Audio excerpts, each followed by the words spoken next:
I'm not able to find words every now and then. It's like walking into a very, very dark room, pitch dark.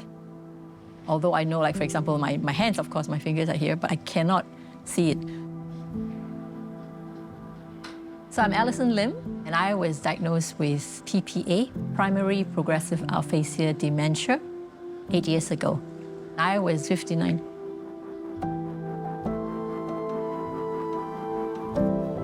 PPA affects the language capacity of a person, and I have a type called logopenic, which affects word retrieval. When you are below 65, we are known as young onset dementia person.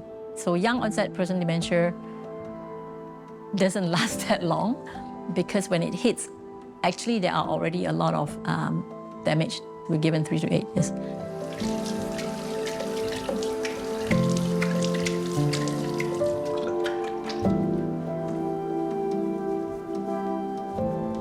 I don't have hope. I don't hope. I live. I don't want to hope. I don't want to waste my time hoping for what. I'm living. And every morning I get up and my mind is filled with, okay, what am I going to do? Bang, bang, bang, bang, bang.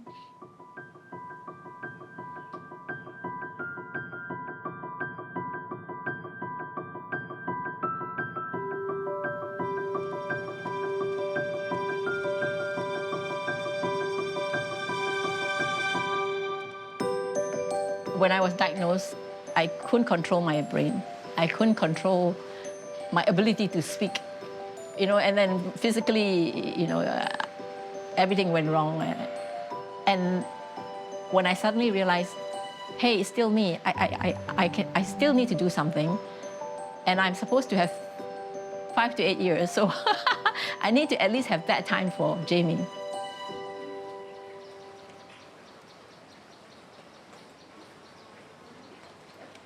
You just get told, okay, this is what you have. You have dementia. If you're lucky, like in our case, we get told the actual diagnosis. There is no cure. And the best thing that you can do is to, if you are lucky, get yourself into a research program. And if not, write your will.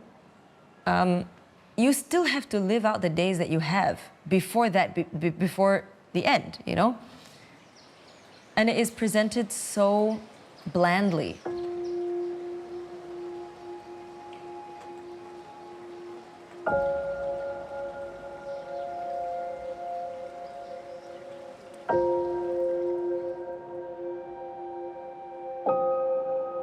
The first intervention, and we were able to show that it was efficacious. Yeah. So that means that it was, it worked better than a control intervention. This communications glitch, the third, what do you call it? My word just left me again, so. Our experience as well. So we're very fortunate in Chicago. I really lost my identity then. I'm like, wow, who is this person dragging around? I need to come back and use whatever I have. So I go out and look for people to see what is their journey like. If they're worse off, I can learn more. If they are not as bad, they can learn from me, right? And then suddenly I find out, wow, there is so little information out there. So many undiagnosed or misdiagnosed people, and so many people who are afraid and ashamed to even go to the doctors. I want to go out to the community to tell people it's okay with dementia.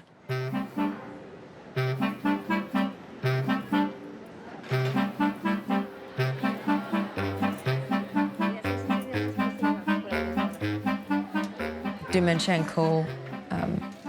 Is my way and our way right now of reaching individuals, but also reaching a broader society, to be more inclusive, to be more understanding, to be just a better place to be in for people with dementia.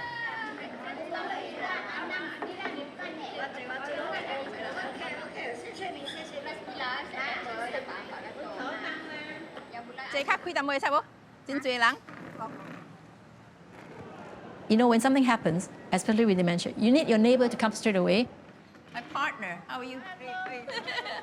In the tea dances, we bring communities from the same area together, and then we learn about each other.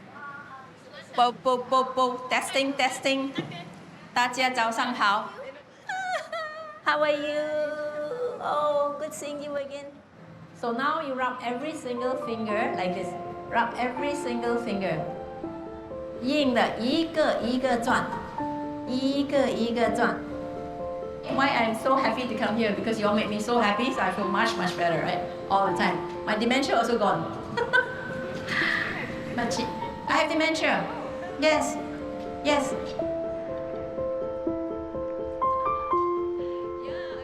Play, activity, socializing, friends, community, you know, all of these things have an impact on a person's overall health. Socializing means you talk to people, you use your language, you feel a sense of community, you calm yourself. Most important, your core muscles, right? So what we do, go to the back, go to the right, go to the front. 跳着 bounce, bounce, bounce. Your cha-cha for you 嚟啦嘛 Yeah, now hip move those hips. And they're like, oh wow, I never danced in my life, I can dance. So that happiness that suddenly come out, I think is the key to clear issues because it's a spark. The spark that can move your cells and yeah, motivate your body. 1, 2, 3, and 4. 1, 2, 3, and 4. Through dancing, you can express yourself. Talking is not necessarily the most effective way of communication. And when you are actually dancing, there is, and also I always use my eyes to dance with people so that they can do that back to me.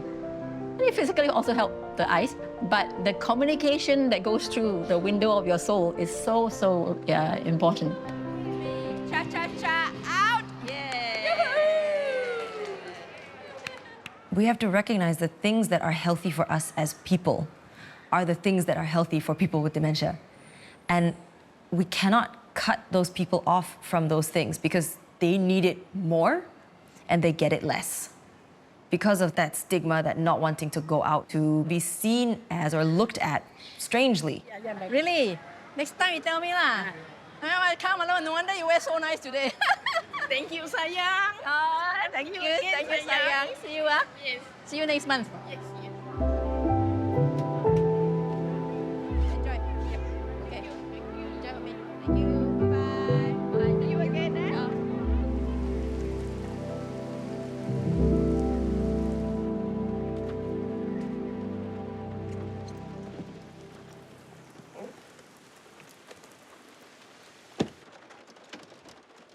We have some days where she does like 3 2-hour events in a day.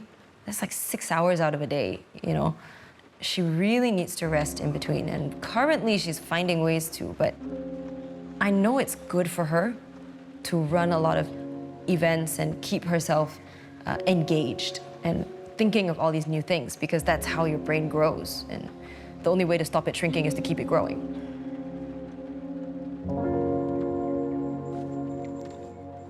But I am concerned about the level of energy that it requires to do all of those things.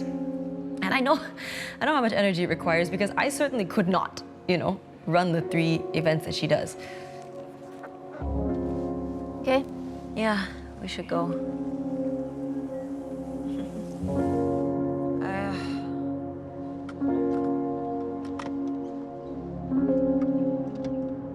But then the work itself is energizing. Correct. So it's difficult to say. I do get energized when I'm doing the work.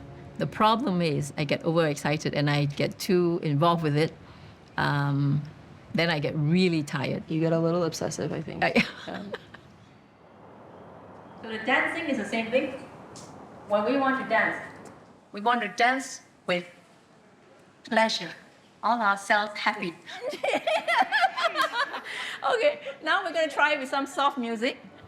We started tea dances because I felt that this community has not understood dementia. And there's still a lot of shame and a lot of resistance to it. And so what is the good way is to go straight to the community and invite people to come and tell people, I have dementia with a big stroke, and bring my friends over to show them the variety of dementia so that people are not afraid. Happy the whole. It's almost like exposure therapy. I think when we see people living joyfully with dementia, we just start to consider that to be completely normal and be, almost expected and that unsurprising, which is the goal. Because then if somebody that I know is diagnosed with dementia, and my awareness of dementia is, okay, well, people, I've met a lot of people with dementia that are having a great time, then I expect that I will be able to do that with my loved one with dementia. I don't mind letting my friends know that I have dementia, Yeah. so that they will understand me better. Having dementia is not a crime. She loves me so much, she cares. Yes. So if she has to tell other people so that people will understand me or will find whatever, Yeah. so on, I'll be most grateful. I don't have any worries about that. Because there are a lot of people, why they come to this kind of tea dances is because they want to know, but they dare not ask. So I give them the opportunity to come and join us, to listen to us, and to feel free to ask questions very openly, and we will give very honest answers. It is important that when we need support, we can get somebody next door to come over immediately, right? To me, the most heartwarming and the most important thing is for people to enjoy and not appreciate me, but appreciate the activities and all that we have, and then finding it very useful and then passing on to the next person. I never thought that I had to do this for so long. And I didn't mind putting in the work, but I'm always asking, who is taking over?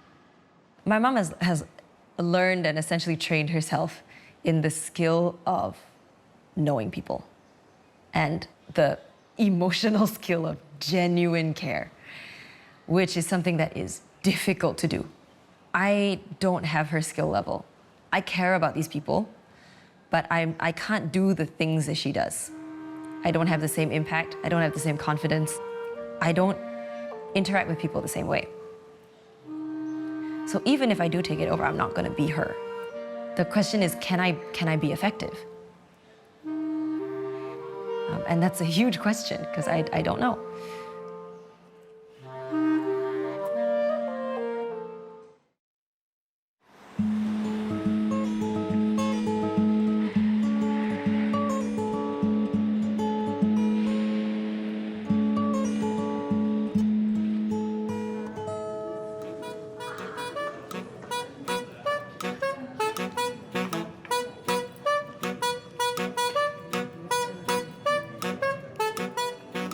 I tell the whole world, I'm very thankful I have dementia. Alison, thank you so much. Thank you for coming here. And they think I'm mad, right? But it has gifted me so much knowledge about myself. I have the real joy of enjoying people and enjoying, working with people. And I think without dementia, I would not have known this. If I had not experienced the pain, the fear, all the scary things, I would not be able to understand what other people are going through. Because I went through that and I can explain it, they can associate with me. And then we can laugh about it together.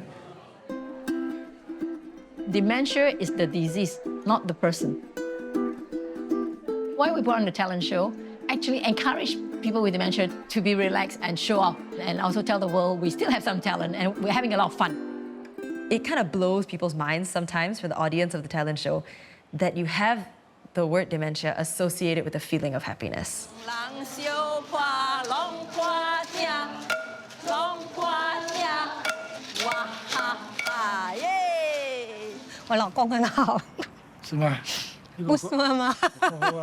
Merry heart is like a good medicine. So what I did was, every day I would try to make my wife as happy as possible. Because since there is no known cure for dementia, I just try to make her a happy person. And with that, I hope that she would slow down her decline in her cognitive functions.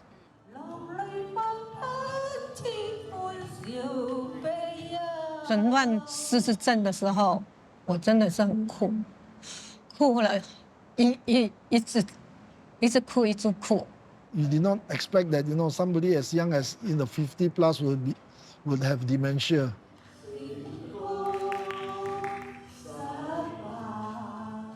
through these activities and interaction with other families which are also having people living with dementia, we can share our ups and downs and some of the things which we went through and how we overcome such challenges, so that we will know that we are not the only one going through this journey alone.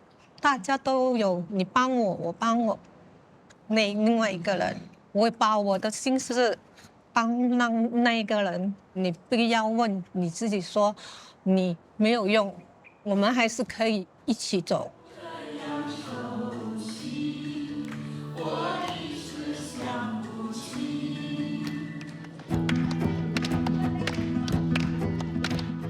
It makes me feel extremely guilty that I haven't kind of made it my whole life. I wonder if I should be doing this full time. The current setup is resting on pretty much my mom entirely, and then on me to support, and it's not sustainable in the long term. I'm concerned that if it should end, would I be abandoning people? Would I be like responsible for ending a good thing? You know, So how? I have so many thank yous for her, and I cannot remember her name. oh dear. Oh my gosh. But it's been a really long day too. Yeah, my brain is like going already. So, gee, this is crazy. And then I think about the days that I'm at work and I'm not even physically present. I just... The last da da da da da da da. No, before it ends. Oh, okay, the instrumental break. The hand type. Yes. Wow. I want to cry now. Okay. That's why we don't do these right away, you know? I know. Anyway, fine. Okay. Ooh, but that was okay, right? Actually, it was much better. Yeah. I think we were more concerned today because it's closer to the date. So it's fine. It doesn't matter. And maybe I will feel fun. If I stand up there and I Then we cannot would find just my have words fun. and answer. As long as I don't forget your name. Not forget, but cannot call. No lah. Okay. Thank you, darling. My main fear is that she's thinking too much of me and not doing enough of her. But every time I bring this up, we have a fight because her statement is, I really want to do this. Would you stop it and make me feel bad because you are not believing me? You don't trust me that I really want to do this.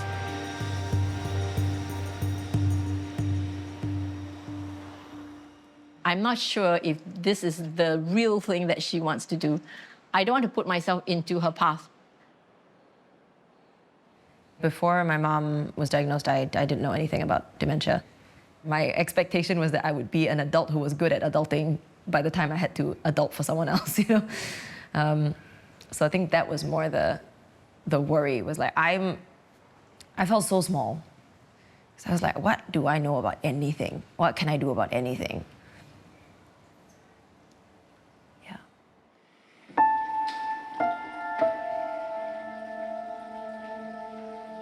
So we were in the doctor's office together for that confirmation. I really thought that I kept a straight face. I really thought I held it together, you know, and like managed to put my brave face on. And I didn't realize until later on when I had the conversation with my mom that like my face apparently came with subtitles. Like it really showed on my face how scared I was. I wasn't afraid to know the information and the details and the data, but I was afraid to have any sort of emotional response to it. I didn't want to feel it. That was the hardest moment. So I realized that, you know, actually for dementia, it's not about me. It's actually more about her. It's her life that's going to be affected. I live my life, I have a great time, and it's fine. But what is she going to do?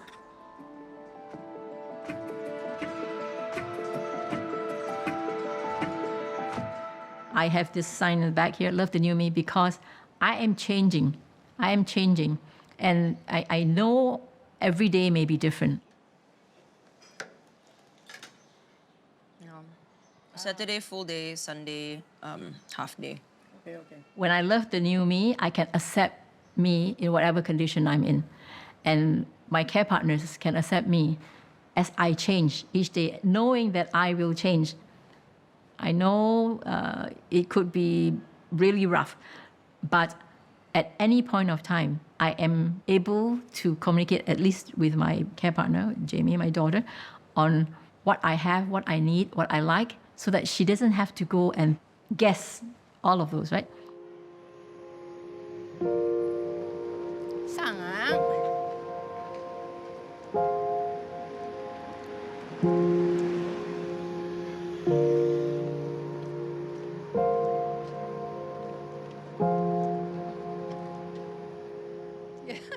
You were healthier than me. But I'm also a lot healthier than I was 10 years ago. Correct. So that's the difference, no? But that also gives me a lot of hope, you know? Yeah. I think consciously I always wanted to be involved, to do whatever I can. You know, it's that feeling of like, of course I want to. It's my mom, I love her. I always knew I was gonna take care of her. But I just felt somehow that I couldn't manage it, or that I wouldn't be able to, or that I would do it wrong, I would mess it up. I had a lot of doubt and a lot of thoughts like that.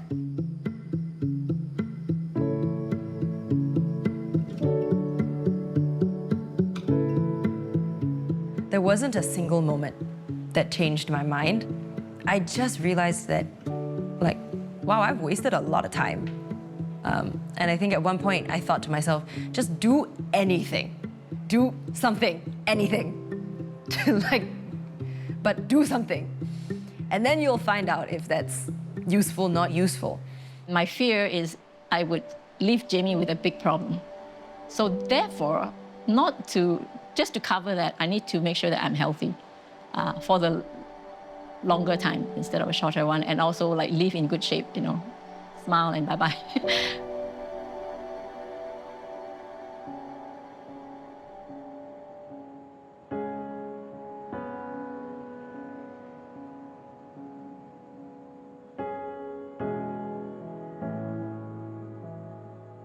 My mom, I think the most realistic person I've ever met.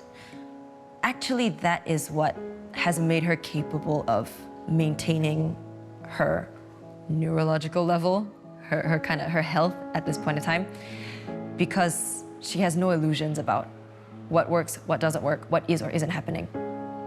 That's a very rare skill. We all like to delude ourselves about some things.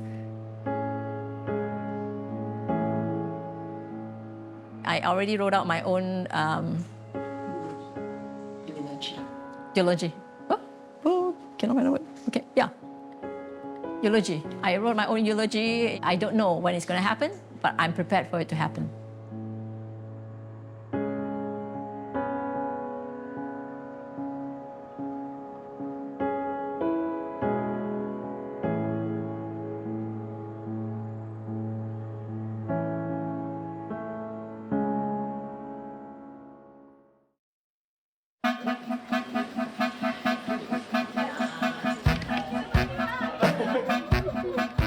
Jamie has 3 friends here. Yeah, they're now in Langkawi. She's so cute. Look, let's party.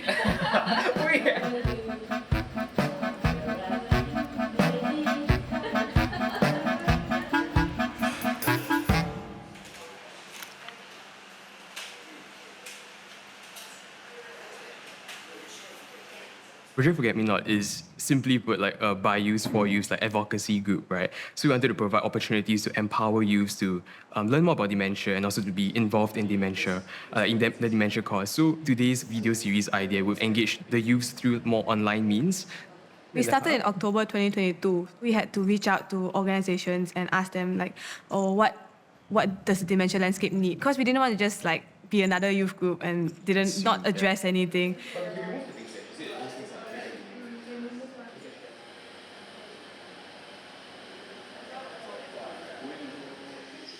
The kids are downstairs, setting up. Yeah, we'll be going down soon. Who? I'm going to make some fun. You miss all the fun, Jamie. You're going to miss this. I'm not doing anything at all. I'm just tired. But we miss you because we're so used to seeing you around.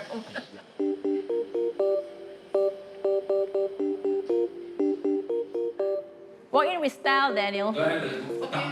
Yes. Groove in.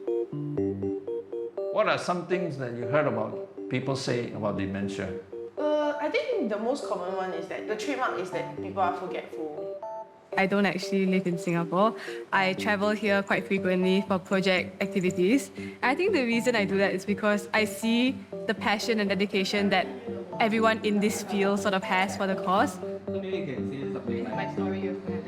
And to meet so many amazing souls who are willing to share their story and to share their experiences with us. And I think that's what drives me to keep coming back.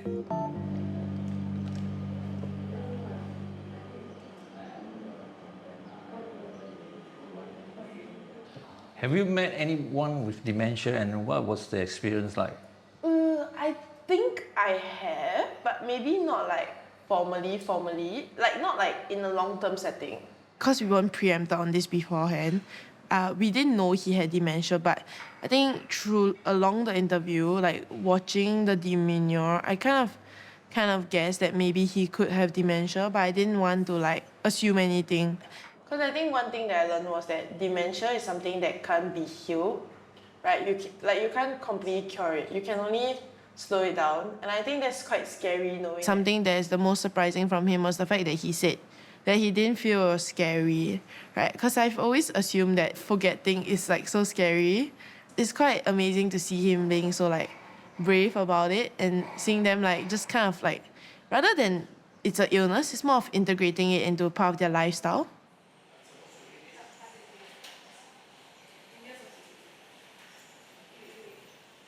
Dementia is merely a part of my story, not the entirety of it.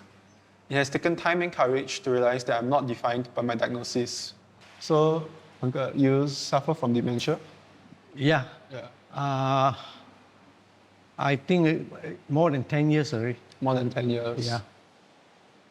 Youths nowadays are not really cognizant of that fact that people are going to be increasingly diagnosed with dementia and increasingly suffer such problems. So with that in mind, we thought that it's very important for youth to start getting a bit more aware of what is going on out there and for them to have this like small stepping stone for them to be a little bit more engaged, and hopefully it'll take them further from there as well. This is the generation who's going to help the seniors. They are the core anchor of our society, not just for dementia, but for aging. So I am so grateful that there are young people standing up now to do work and really want to understand aging, want to understand dementia very openly.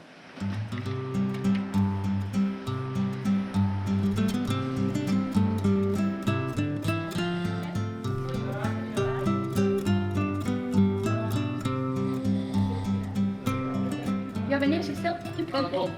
Were these here last time? Yes. And then see who's coming in and sit them. Which one is it, huh?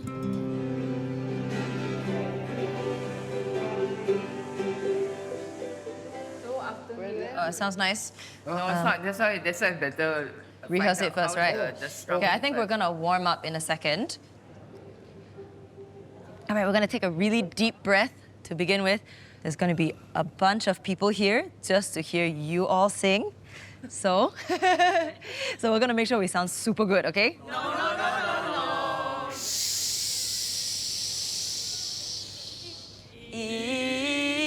Nice. One of the biggest problems is the feeling of shame and fear to show yourself as you are to the world, especially when you've got dementia and especially when it is more visible.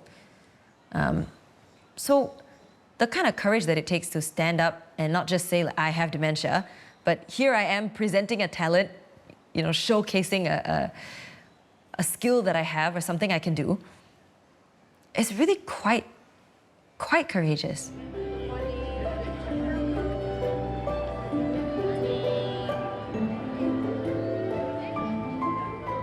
In Singapore, people are very helpful and very generous, and they want to do the part, but they don't understand dementia. So they are so afraid. It's the fear of doing the wrong thing with us, for us, that they say, okay, I better keep away, or I better stand away, let them pass, or, breathe in, out.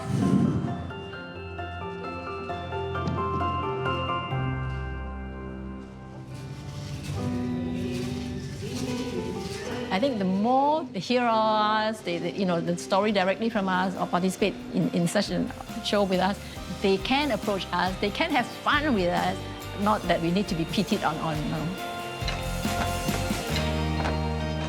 When people encounter people with dementia next time, the first thing they think of is this joyful person who is not just enjoying themselves, but who's like contributing and caring. Thank you very much. 别混，你今天唱得非常好。没有了。哎呦，真好。哎，我们的决定是很好的哈 ，Kid。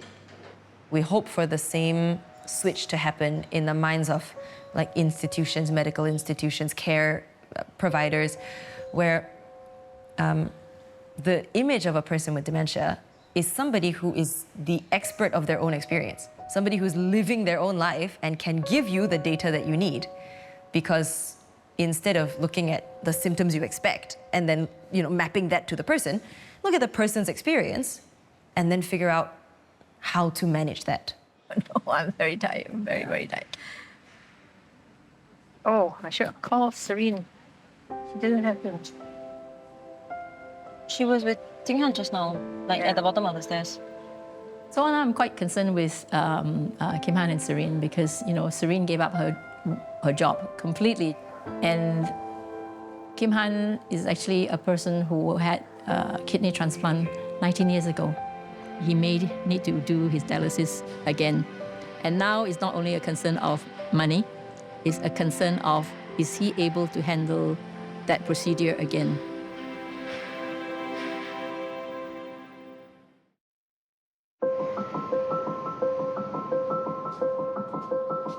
Hello.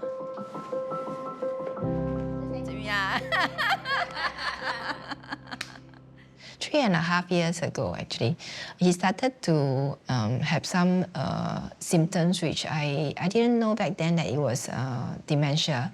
Didn't know actually there's young onset. He was coming to 53 and I was 50.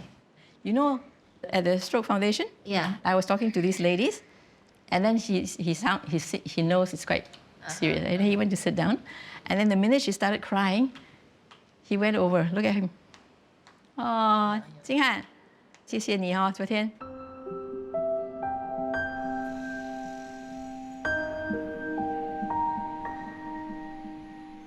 I'm very worried that he's going to forget me very soon. So it doesn't make sense for me to continue and on my work. I need to switch and focus on him.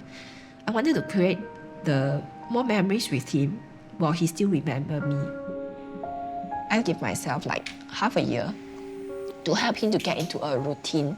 But eventually, he still progressed so fast. It was very difficult for me to stomach. It's like a failure. I'm very result oriented.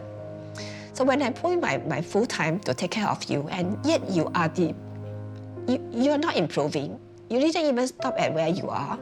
You are declining. I wasn't able to accept that. So I actually get very frustrated, and I lost my temper a lot. I know it's due to dementia. It is not him. Yeah, he cannot control himself. My mistake was that as long as we still have like some reserve, I still can take care of him. I should not be like bothering other people. I also didn't think that there are any help out there. I didn't know actually where to go as well. So, 金汉，是不是你老婆坏了？ The very first time I met her over Zoom, the knowledge is that they do not go out at all. The two closest persons to them are his sister and her sister. And she said that at that point of time, he doesn't even allow his sister nor her sister to come visit, not even visit. And he doesn't want to go out. She actually makes me feel that we are not alone and there is hope. I didn't expect that from an hour Zoom with somebody I've never heard before, let alone somebody who's living with dementia. Even just after the first Zoom, it's quite a big change, according to her, that she immediately called his colleague and opened up and didn't feel the shame or that people will have different ideas. My thought is when I tell people, if they are receptive and they are willing to support, then I know I have a great friend. And I'm so happy that she reached out and she found, that people are caring, and then she found a whole new circle. You see, when it reflects, I have no control over the heat. We walked the hard way, unnecessarily long. If we had reached out earlier, it would have done so much more better for him. I didn't think that I would need any support. I always feel that I'm very strong, so I just need to help him. When you reach out, there's so many things that actually that benefit just not only him, but also me. His mood also changed and he's also relaxing. We started to enjoy our journey together. During this period, after we reached out, he continued to progress. He has more and more challenges. And I think he also needs a sense of purpose in his life as well. Our life actually slowed down after dementia, so we have a lot of time together. I feel that after dementia, I realized I actually I love him more than I knew.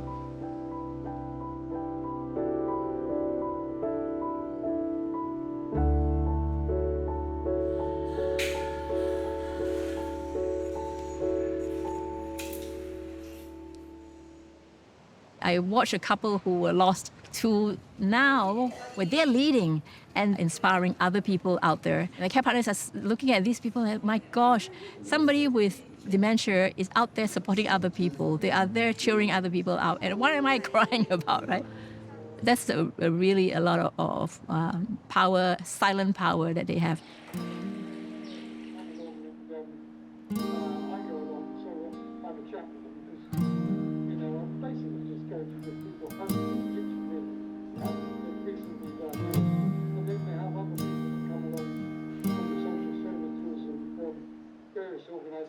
So it's a one-stop shop. Now we're going to make this. You're going to try, huh? So you need to wash your hands, please. Okay. Stir. Or let Daniel do that. Daniel. People cannot understand. You're fine. What's wrong with you? You look fine, you walk fine, you talk fine and everything else. How can you have dementia? But oh, I lost it. I don't know where I am anymore.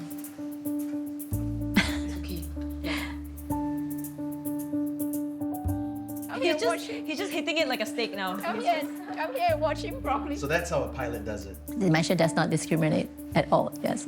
It can hit any household. It can hit anybody, whether young or old, right? The youngest person is 19 years old. The oldest person is 100 plus. And whether you are healthy or wealthy or whatever, it can get you, right? So better to be prepared and have a community ready and accept.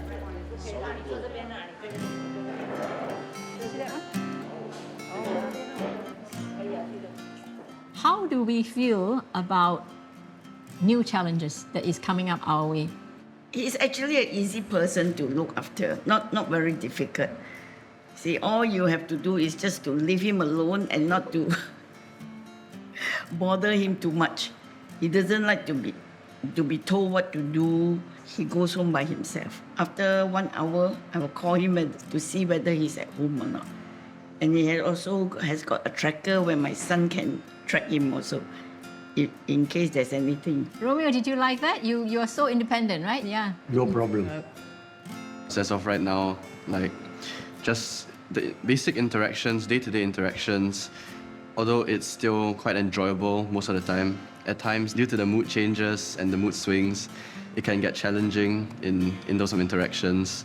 For me, it's the control, because I want things to be done perfectly. Right. I want to do the best for my mom, but you know, sometimes, as Ethan said, the mood swings. She may not want to do it. Yes. And then I'm like, oh, but this is a great opportunity to attend this thing. Right. Why doesn't she want to do it? Just to balance the objectively what's good and objectively, is it better that she's happy? So that's the part that I struggle a lot with. Well, lately there's been a lot of challenges related to me personally. Fortunately, my older son, Darren, tried to help. Number one, it must be very hard for my dad to accept that this condition is happening to him and there's nothing he can do about it. I can just imagine how tough it is to accept that and then to continue on. And for my mom to be his primary caregiver and seeing her go through and handle the tough times. Because sometimes when my dad acts up, it's not him, you know. Yeah. My mom has been working very hard her whole life. As soon as she retired, I think within 2 months, then my dad got diagnosed. For many of our members, their primary care partner is a spouse, but also in a lot of cases, either secondary care partners or sometimes a primary care partner will be the child of the person living with dementia. And when it's a spouse, you know, there's a very different feeling. I made a vow to you. I'm upholding my vow to you. A child literally did not choose this life, in a sense, you know, like we rocked up here with the parents that we had. We are out, you know, starting our own lives. We have our jobs, we have our own thing as well. So we can't, as much as I would like to be there to support her 24/7, I can't afford to. But so I just told her to let me know whenever there's something that we can do and we'll do our best. And the challenge won't change itself, but if you can change your perspective and how you tackle it, I think it'll improve it greatly. A parent-child relationship is always a very complex thing. It's complex enough. And then you add dementia into the mix and things can get really, really interesting. Yeah, so having a space to be able to talk about that specific experience is very, very helpful. It lets people feel seen. It lets us feel heard. And it lets us kind of express the things that we don't like to say out loud sometimes. Sau bình lại lo. Yeah, the rest 唔使嫌啊 because 你冇做啊。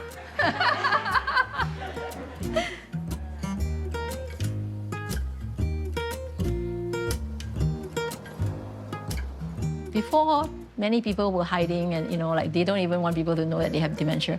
But now I see the pride in these faces. Who wants to fly kite?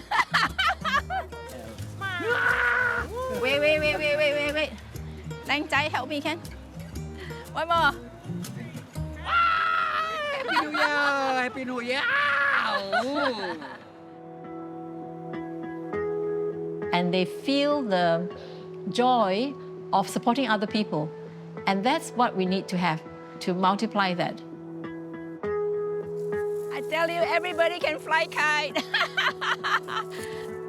Yay! Everybody can fly kite. We've already surpassed the timeline that we were given. So what we have is just, what are we going to do tomorrow? Wow, 那么高啊。 How are we going to be tomorrow? Okay. When the clock ticks out, are we going to say, that was a good time? Or not? Let go. Woohoo!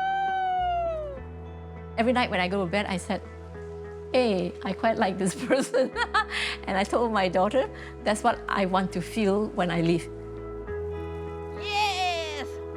Go like a dragon! Look, woohoo! I can see the change in people and the new life that they have, right? So it's a blessing. It's a magic carpet for me, isn't it? The only thing is now, I'm hoping the magic carpet will pick up more people. Ethan, come and fly the kite. It doesn't have to be Alison's change. It has to be everybody's change, right? Let's take this small group like a drop in the ocean and then it can go, you know, it will just spread on its own.